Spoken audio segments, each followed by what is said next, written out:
Ya, ahora somos 40. Bienvenidos a los 40 participantes que tenemos acá en la sala de clases. La clase de hoy vamos a ver y a estudiar la ley de gravitación universal, ¿ya? Entonces, clase número 8. Como siempre, las reglas o lo que yo les solicito para poder partir la clase de la mejor manera posible es que cada uno, ojalá, se encuentre en un espacio iluminado. Si tienen a mano su cuaderno y su lápiz, si tienen al menos 30 minutos para dedicarle exclusivamente a esta clase. Si están en un lugar donde se van a poder concentrar, también es bienvenido.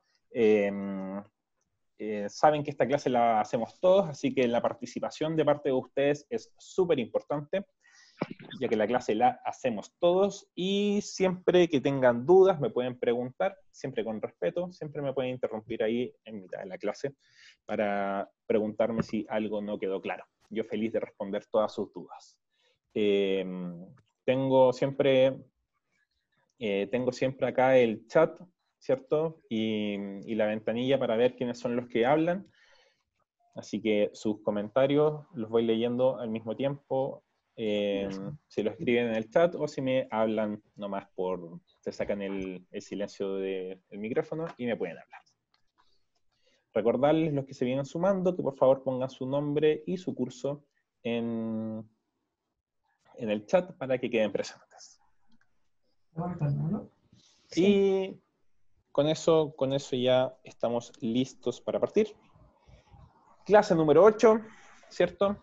Ley de gravitación universal. El objetivo de la clase del día de hoy es comprender la ley de gravitación de Newton y analizar la gran cantidad de fenómenos que explica, ¿cierto? Hoy día vamos a analizar al menos dos fenómenos importantes, que es el tema de por qué la Luna orbita la Tierra y además el tema de por qué se generan las mareas. ¿Ya? Hola, profe, ¿me escucha? Lo escucho. Muy bien.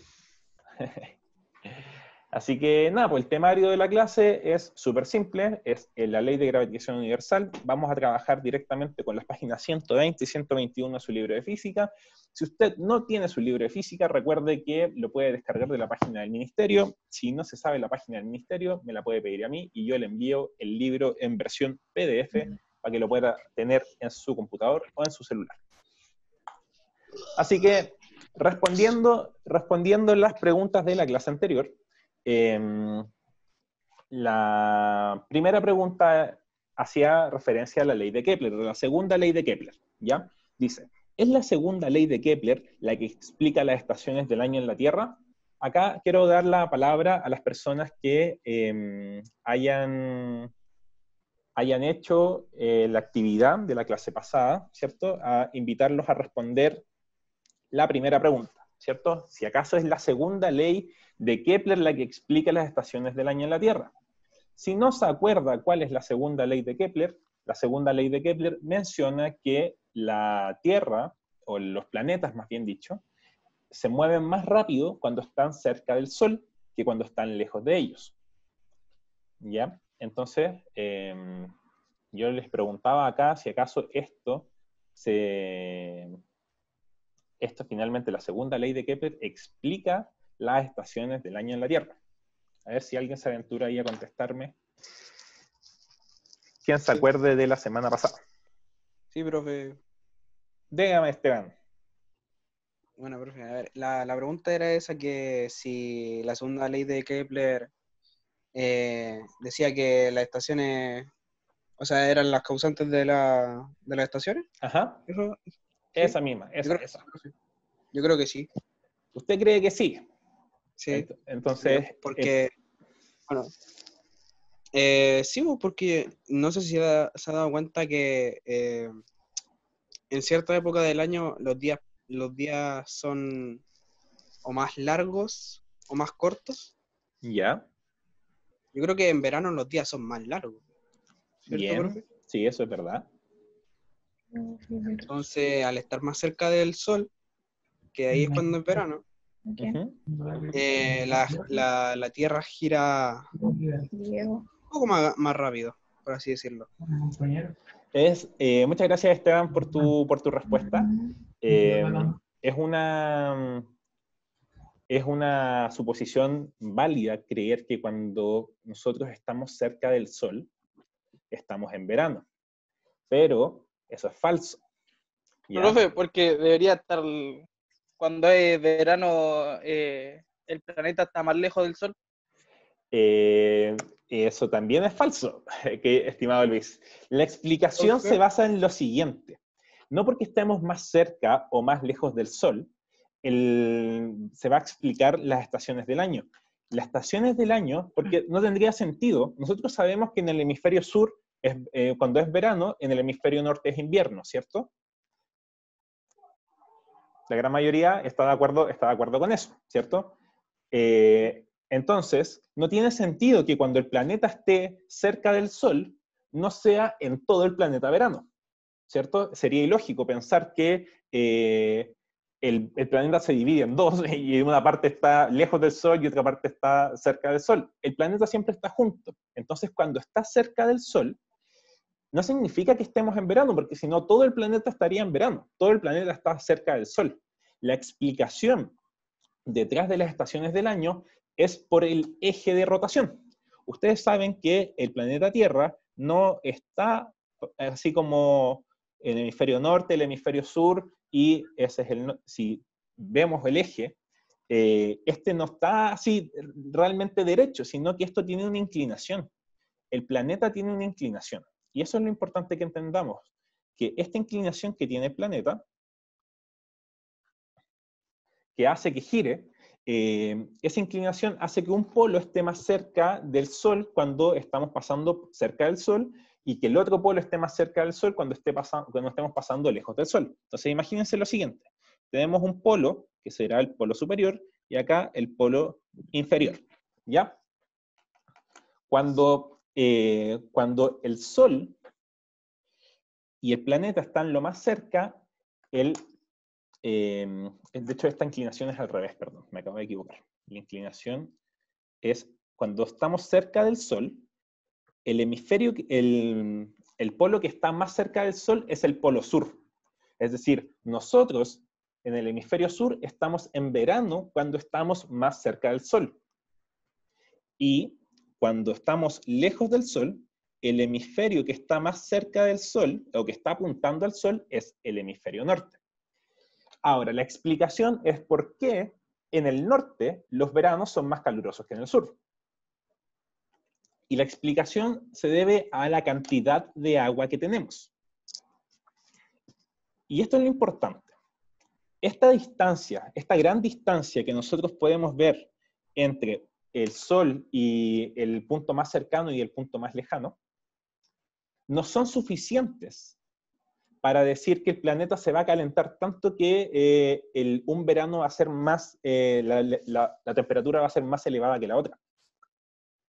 Cuando un polo, dada la inclinación de la Tierra, cuando el polo está más cerca del Sol, es suficiente como para aumentar la temperatura de ese hemisferio en tal cantidad de grados que se generen las estaciones del año. Es decir, las estaciones del año vienen dadas no por si pasamos cerca del Sol, viene dadas por si nosotros, por esta inclinación, estamos apuntando hacia el Sol o estamos lejos del Sol. Por lo tanto, nuestros inviernos en sí son mucho más fríos también. Estamos más lejos del Sol. Y estamos justo más lejos del Sol y apuntando hacia el otro lado. Pero lo interesante de todo esto, básicamente, es que cuando la inclinación está contraria al Sol, la estación del año va a ser, en este caso, va a ser invierno. Por eso, en el hemisferio norte, cuando estamos cerca del Sol, cuando estamos en el afelio, acá es invierno. Y acá abajito es verano.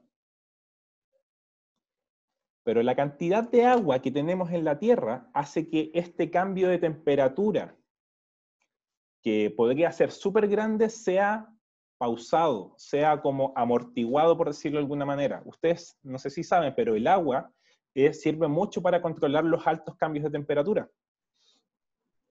Y dada la cantidad de agua que tenemos, como nosotros pasamos rápidamente por el Sol, esta cantidad de energía no es suficiente para calentar tanto nuestro hemisferio sur cuando estamos pasando cerca del Sol.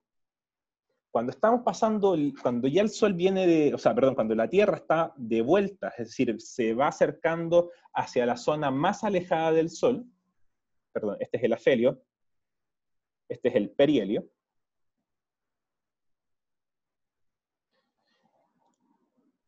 Acá todavía en la zona, acá se viene dando la primavera para el hemisferio norte. El Sol le da durante toda la primavera al hemisferio norte, y eso hace que el calentamiento que tenga el hemisferio norte sea más paulatino, no sea tan inmediato como es el paso de la Tierra por esta zona. Es decir, es como que si estuviéramos calentando lentamente, como agua en la cocina, ¿cierto? Ponemos el agua a calentar de forma lenta, pero sabemos que eventualmente esa agua se va a calentar, ¿cierto? Entonces imagínense que tiene mucho tiempo entre que la Tierra pasa por acá hasta que llega por acá. Y en ese periodo, el agua de la Tierra, sobre todo del hemisferio norte, alcanza a elevar su temperatura y hace que los veranos sean más cálidos en el hemisferio norte, aún cuando el hemisferio norte está más lejos del Sol que el hemisferio sur cuando está más cerca del Sol. Sé que es un poco complicado de entender, así que les voy a mandar un video al final de esta clase explicando, ya que el día de hoy no tenemos actividad, así que la actividad va a ser ver este video y poder explicar para que entiendan bien por qué se generan las estaciones del año. Ahí María Espinosa Mesa me pregunta si podía repetir la primera pregunta. Estaba explicando por qué las estaciones del año no están dadas por la segunda ley de Kepler, que es que el planeta pasa más rápido cuando está cerca del Sol. Entonces, acá la respuesta es no. Las estaciones del año están dadas por el eje de rotación de la Tierra.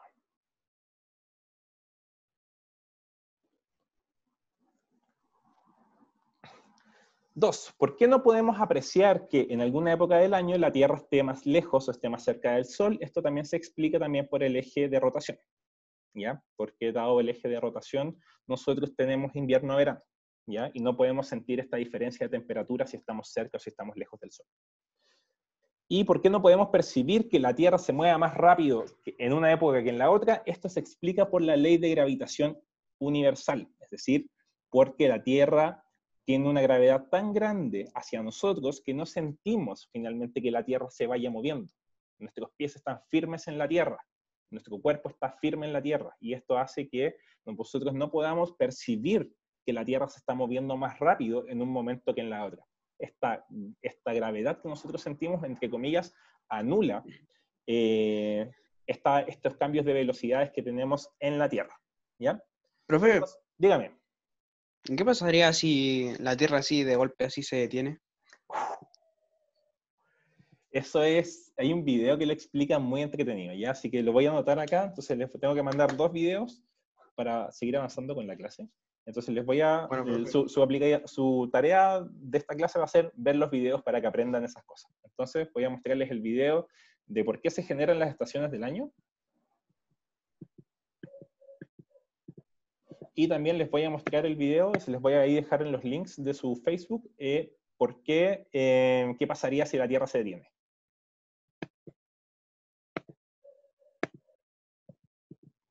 Bueno, profe. Ya. Es bien interesante lo que pasaría. Así que ahí Vicente dice que nos saldríamos volando. Efectivamente, una de las cosas que pasaría es que saldríamos volando. Entonces, ley de gravitación universal. Vamos con la materia. Ahora sí. Isaac Newton pensó que si alejábamos paulatinamente un cuerpo de la Tierra, llegaría un momento en el que éste quedaría atrapado en una órbita, tal como se describe a continuación. Entonces, ¿qué tenemos a continuación? La siguiente imagen. Entonces, pongamos atención a lo que pasa en estas tres imágenes. Ya estas tres imágenes son las mismas imágenes que aparecen en su libro. En la primera imagen tenemos imaginando un cohete proyectado desde la montaña más alta de la Tierra, es decir, desde el Everest. Si un proyectil es lanzado desde una montaña muy alta, este describirá una trayectoria curva hasta chocar por la Tierra.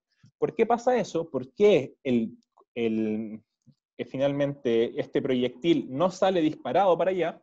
Es por efecto de la gravedad, ¿cierto? Lo que hace la gravedad es que atrae los cuerpos a la Tierra. Entonces, por eso podemos ver una trayectoria curva de este proyectil. Si lo lanzamos con más fuerza, en este caso, no alcanzaría la velocidad suficiente para escapar de la fuerza de gravedad de la Tierra, ¿ya? Y eventualmente caería en otro punto. Entonces, ¿qué tenemos acá?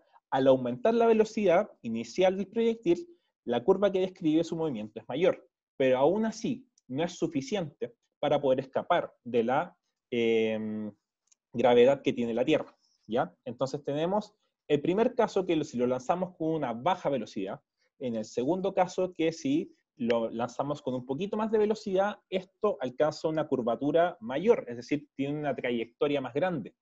Pero en este caso, que es cuando lo lanzamos con la velocidad suficiente, el proyectil va a seguir cayendo, ¿cierto? Porque tenemos que pensar que siempre la fuerza de gravedad está atrayendo al proyectil.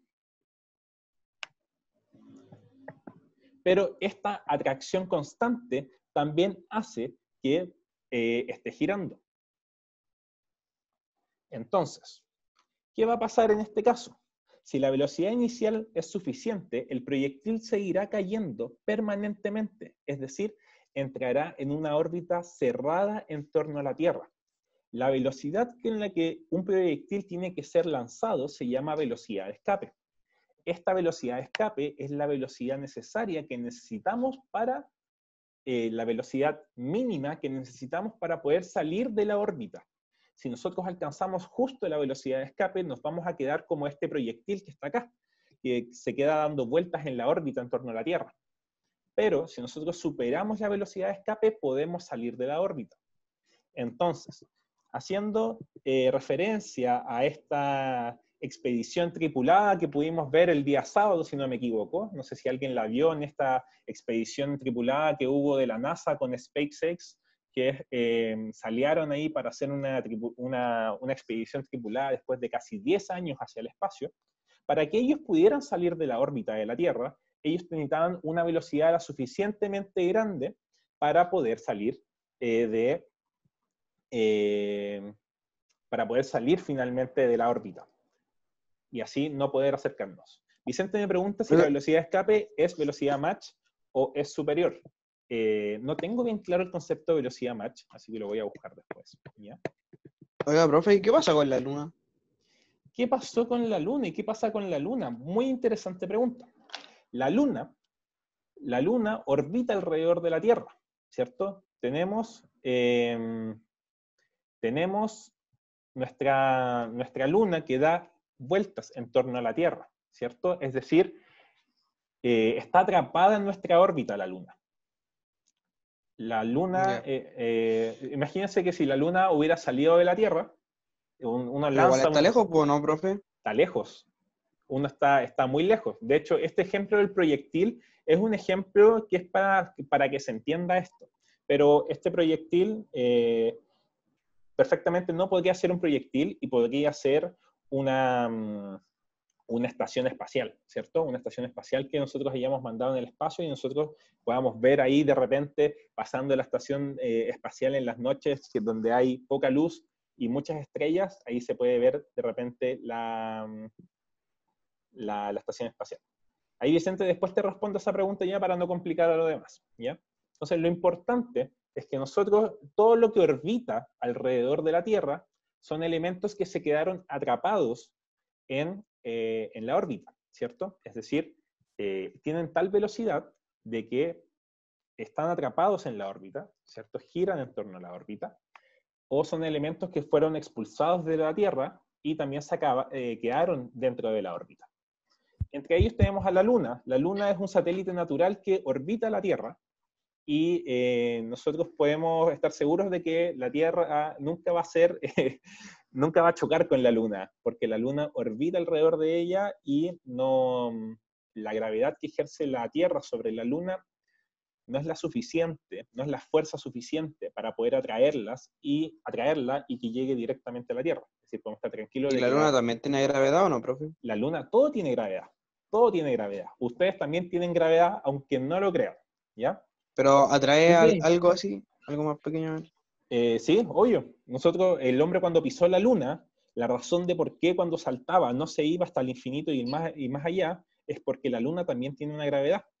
De hecho, no me acuerdo la cantidad de veces. Si tú te pesas en la Luna y te pesas en la Tierra, el peso será distinto, ¿cierto? Y eso se debe a la gravedad que tiene cada cuerpo.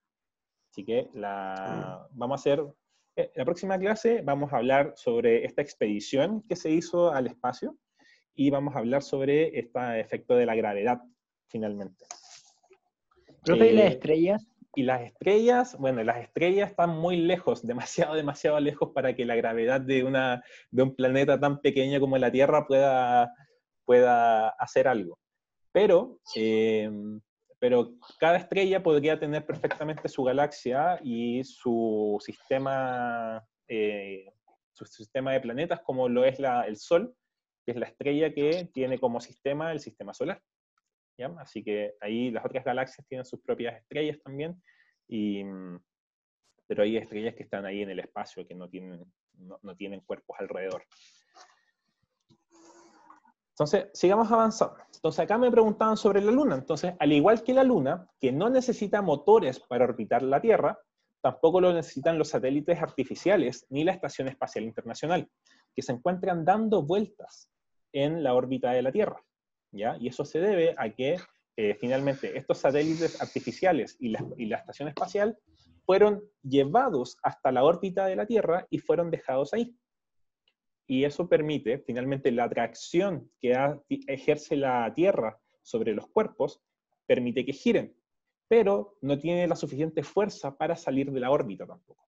Entonces, se van a quedar siempre atrayendo, siempre se va a quedar siendo atraído por la Tierra, pero nunca va a poder salir de la órbita. Ahí Lucas me pregunta de que si el hombre pisó la luna es real o falso, porque he leído un montón de cosas que sí, que no. De momento es real, ¿ya? Hasta que no se demuestre lo contrario. El hombre pisó la luna, el hombre tuvo una expedición, hay muchas cosas que dicen que es verdadero, que es falso, pero eso es para una discusión que es digna de una maratón de videos de YouTube viendo teorías conspirativas de que si es verdadero o es falso. ¿Ya? Yo no tengo la suficiente información para entrar en un debate de si es verdadero o que es falso. De momento, es verdadero, por lo que sabemos y por lo que nos han enseñado.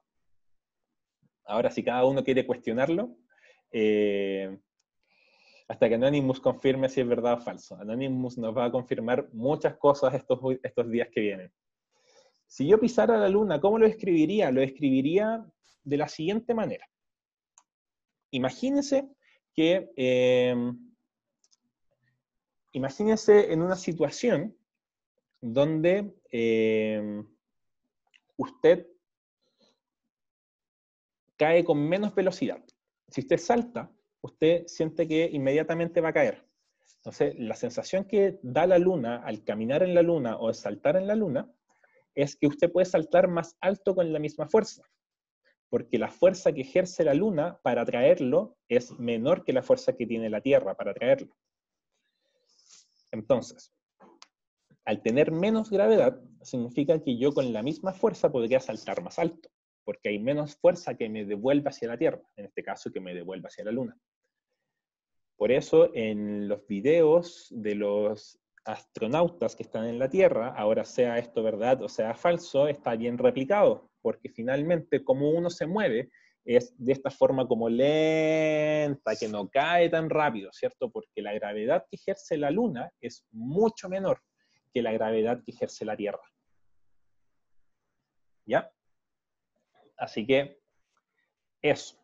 Entonces, usted imagínese que salta en cámara lenta, es decir, ponga su video, grábese un video saltando y póngala en cámara lenta. Así se sentiría caminar o saltar en la luna.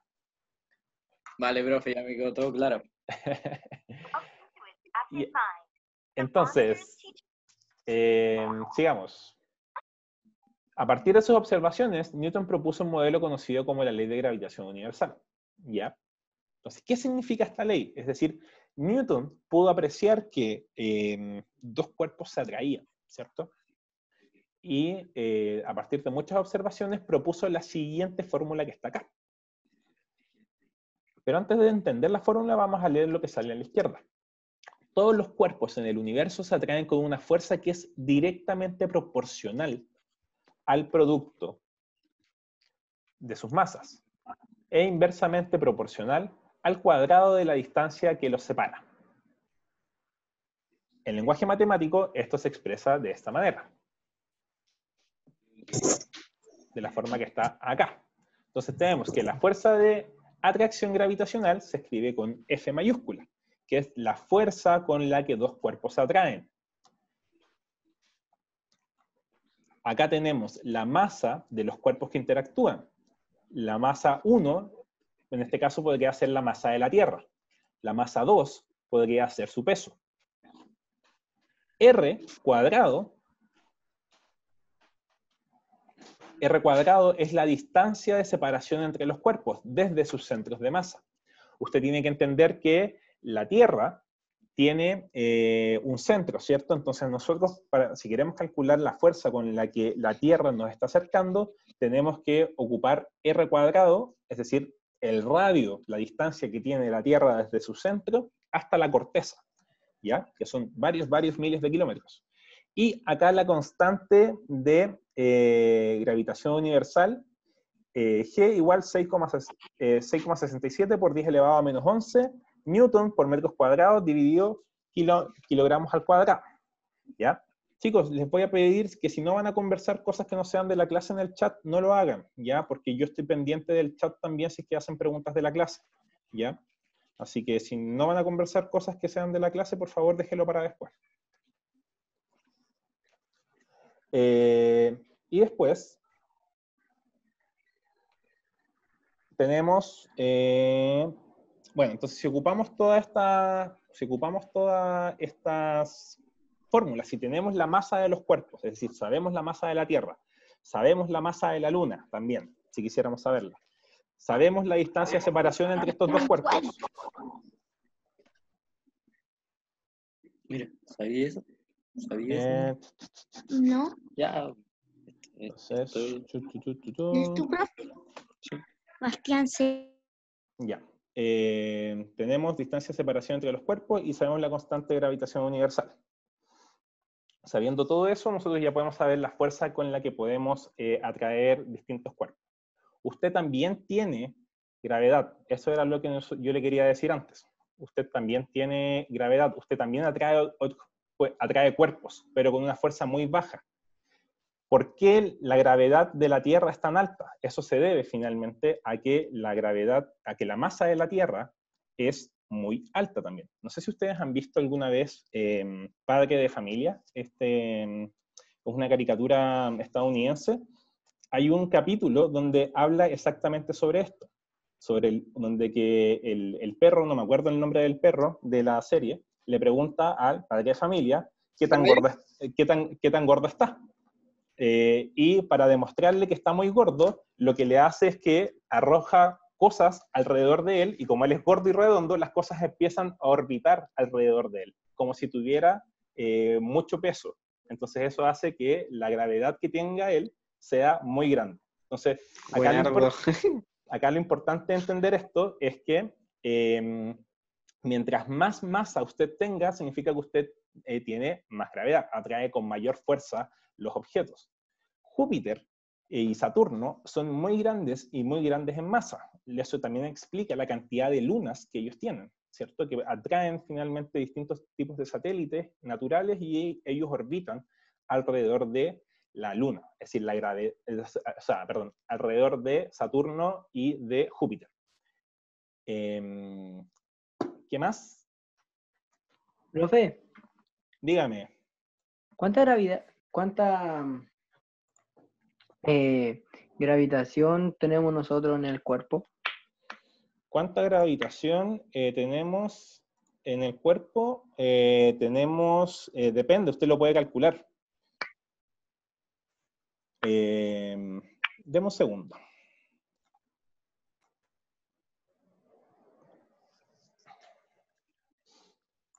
Ya. Ahora sí. Repito la pregunta, por favor. Estaba ahí baneando a un compañero porque ya no estaba haciendo un aporte para la clase. ¿Qué cuánta gravitación tenemos nosotros en el cuerpo? Nosotros podemos hacer ese cálculo. De hecho, usted puede saber con qué gravedad atrae un cuerpo. Y el ejercicio sería el siguiente. Ya déjeme poner acá la pantallita.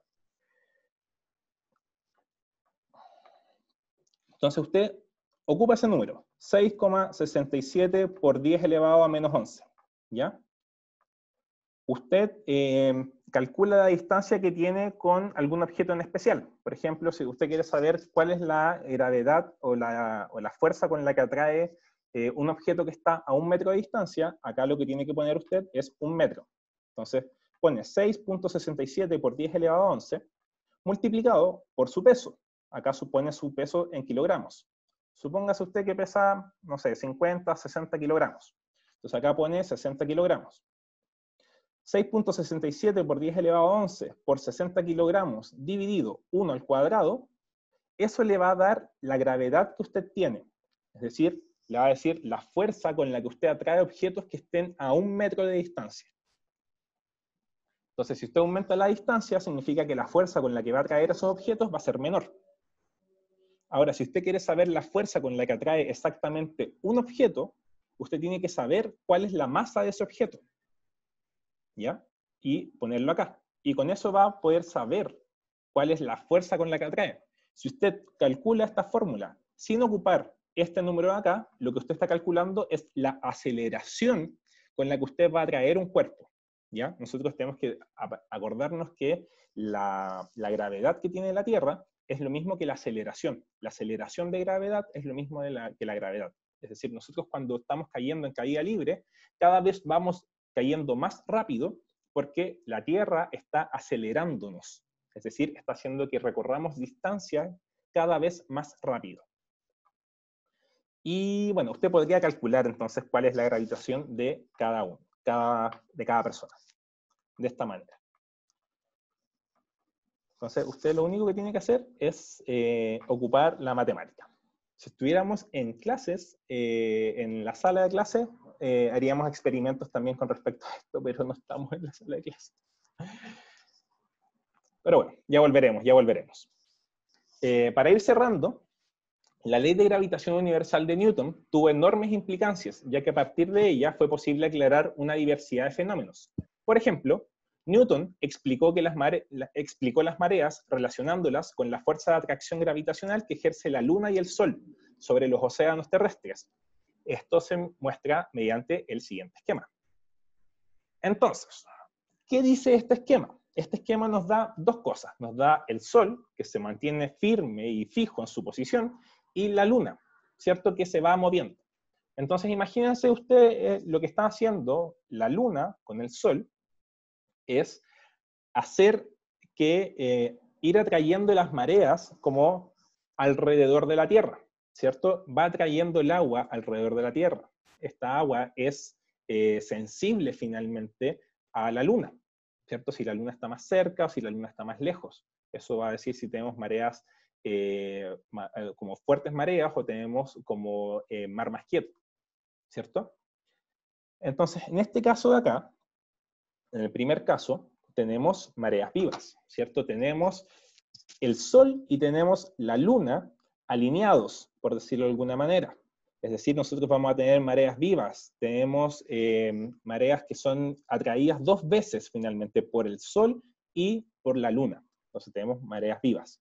En esta zona de acá tenemos mareas muertas. En la zona de acá tenemos mareas vivas. Tanto el Sol como la Luna están atrayendo a las mareas, ¿cierto? Acá, ¿por qué tenemos mareas muertas? Básicamente porque la luna está en los polos. Entonces, finalmente lo que hace la luna es no atraer el agua, ¿cierto? No podemos ver el agua moviéndose en la posición en la que estamos nosotros. Y acá también tenemos mareas muertas porque, básicamente, la luna también está en otro polo. Entonces, cuando la luna no está en alguno de los dos polos, tenemos mareas vivas, ¿ya? Y esta marea viva cambia de intensidad si estamos, qué tan cerca estemos del Sol, qué tan cerca esté la Luna y el Sol al mismo tiempo, y todas esas posibles combinaciones que nosotros podemos tener. El estudio de las mareas es... ¿qué significan mareas vivas y mareas muertas? Me preguntan. Significan que si tenemos oleaje o tenemos poco oleaje, si tenemos una crecida en las mareas, si tenemos una bajada en las mareas, básicamente. El concepto es un poco difícil de explicar con mayores conceptos técnicos, ya que ustedes quizás no manejan tanto los conceptos técnicos que explican la gravitación y las mareas vivas y las mareas muertas, pero también lo voy a tratar de explicar bien la próxima clase. Y entonces acá, mareas vivas y mareas muertas. Voy a ver si encuentro un video con respecto a eso para que quede bien claro para la próxima clase. Profe, Dígame. si le voy a hacer una pregunta, ¿eh? Pregúnteme. Un ejemplo nomás. Si usted, por ejemplo, en un cohete viaja ¿Ya? a la luna y lleva una botella de agua, ¿Ya? ya llega, sale del cohete, no sé, a investigar, yo qué sé, ¿Ya? pero se lleva Me llevo la la botella. botella de agua con usted en la mano, ¿Ya? ¿ya? Abre la botella ¿Ya? y saca el agua. ¿Qué pasa? ¿El agua flota? El agua va a flotar, igual que uno. Finalmente el agua es masa, ¿cierto? Y en el espacio no estamos cerca de algún cuerpo lo suficientemente grande que nos atraiga, como la Luna o la Tierra, si estamos en el espacio. Por eso el agua flota en el espacio. Hay videos muy entretenidos también de experimentos que hacen los astronautas en el espacio, que juegan con agua, básicamente. Ellos muestran que están dando vuelta el agua y esta agua flota, básicamente. Lo que tienen que hacer para que el agua caiga cuando la dan vuelta, cuando está en el espacio, el agua no cae si usted la da vuelta en el espacio, con la tapa abierta. ¿Por qué no cae? Porque no hay gravedad. Es decir, no hay nada que atraiga el agua hacia el suelo. Y está un poco complicado definir qué es el suelo en el espacio, porque nosotros estamos flotando nomás. Oh, qué bacán. La sangre pasa lo mismo. Y la sangre, o sea, nuestro cuerpo, nuestra sangre básicamente sigue funcionando en el espacio porque tenemos nuestro corazón que nos da la presión sanguínea para que la sangre se pueda mover. Pero si no fuera por el corazón, también nuestra sangre estaría ahí flotando de forma distinta. Okay. Bueno, y la razón de por qué se tienen que ejercitar los astronautas en el espacio también es la misma, porque al haber la falta de gravedad, el cuerpo no está acostumbrado a estar flotando, a no estar haciendo un esfuerzo físico constantemente por mantenerse de pie. Las guaguas, los bebés se pueden poner de pie porque ellos acostumbran sus músculos de forma tal que puedan ponerse de pie. Es decir, ellos lo que hacen, vencen la gravedad cuando se paran por primera vez. Así que cuando volvemos del espacio, nosotros tenemos que, igual que bebés, como volver a practicar el tema de caminar. Por eso también los astronautas hacen ejercicio en el espacio. Pero imagínense lo complicado que es hacer ejercicio en el espacio si no hay gravedad. Es decir, que las cosas pesadas pesan lo mismo que una pluma, porque no hay gravedad que las atraiga. Entonces ahí eso es lo interesante de la vida en el espacio. Hola. Profe, Dígame. ¿y si usted le da la curiosidad de saber más allá qué hay del agujero negro? Puede ver Dark.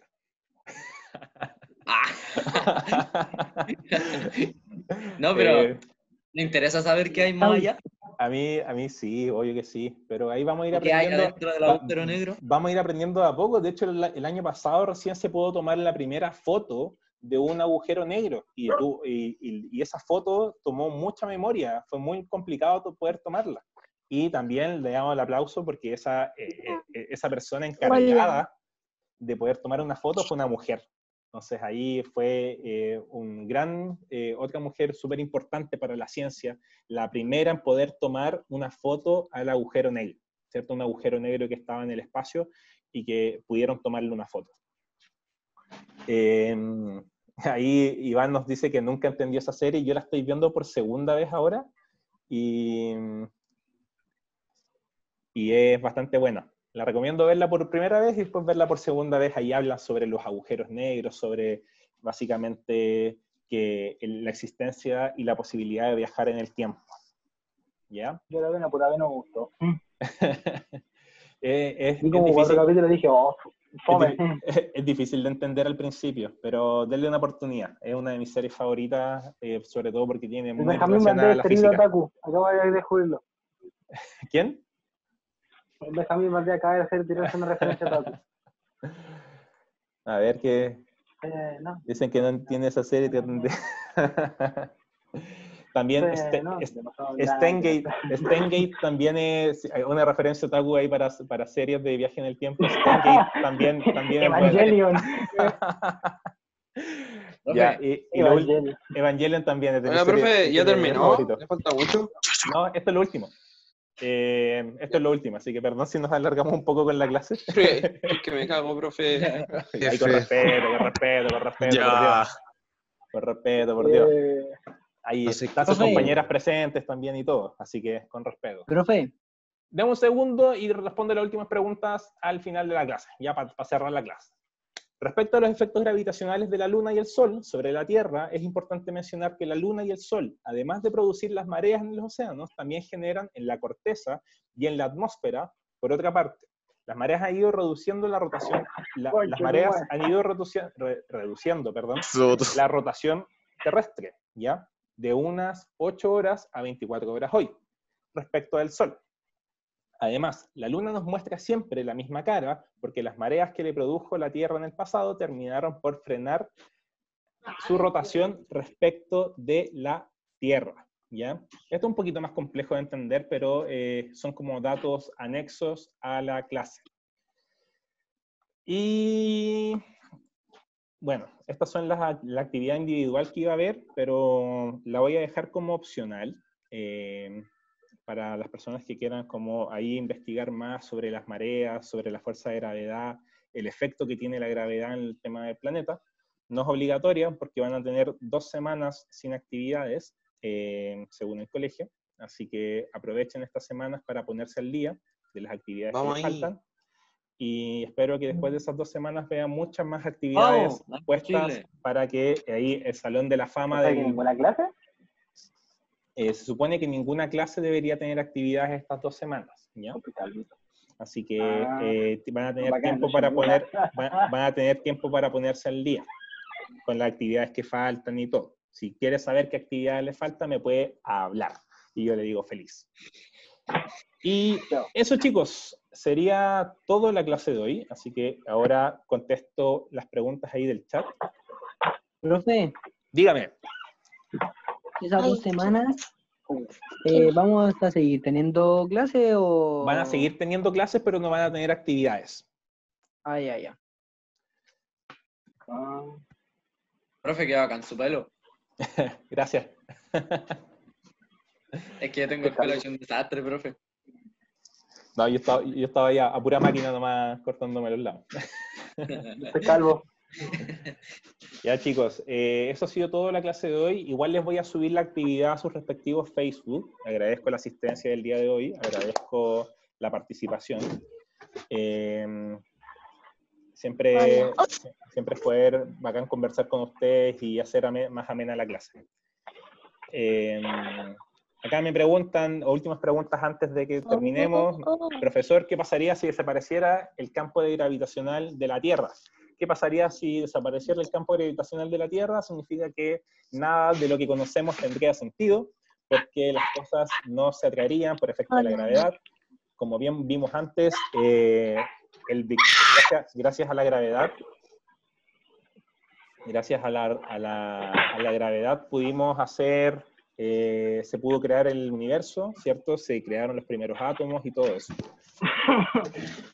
Así que si no existiera campo gravitacional de la Tierra, significa que no existiría campo gravitacional de ningún cuerpo. Ya, profe, me retiro. Buena la clase. Que estén muy bien, chicos. Hasta luego y Chao, que profe. descansen. Nos vemos el próximo lunes. Chao, profe, cuídese. Igualmente. Cuídese, profe. Nos vemos. Chao. Chao, chao.